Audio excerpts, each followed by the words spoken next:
வணக்கம். செய்திகள் வாசிப்பது சரவணா.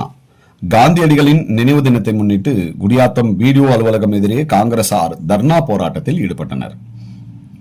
மகாத்மா காந்தி தேசிய ஊரக வேலை உறுதி திட்டத்தின் பெயரை அரசியல் காழ்ப்புணர்ச்சியுடன் விக்சித் பாரத தேசிய ஊரக வேலைவாய்ப்பு திட்டம் என்று பெயர் மாற்றம் செய்த பாஜக அரசை கண்டித்து மகாத்மா காந்தியடிகள் நினைவு நாளன்று வேலூர் மத்திய மாவட்டத்தில் உள்ள குடியாத்தம் ஊராட்சி ஒன்றிய அலுவலகம் முன்பாக அமைதியான தர்ணா போராட்டம் நடைபெற்றது.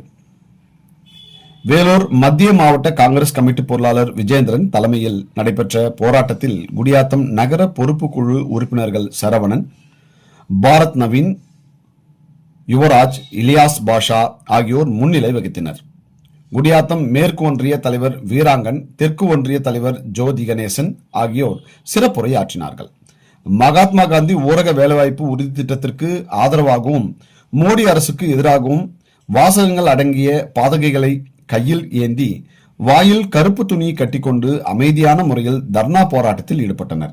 இதில் மாநில நிர்வாகிகள் சுப்பிரமணி, காத்தவராயன், ஒன்றிய நிர்வாகிகள் அரோன், உதயகுமார், சேட்டு, ஆம்புலன்ஸ் ராஜேஷ் உள்ளிட்ட ஏராளமானோர் கலந்து கொண்டனர்.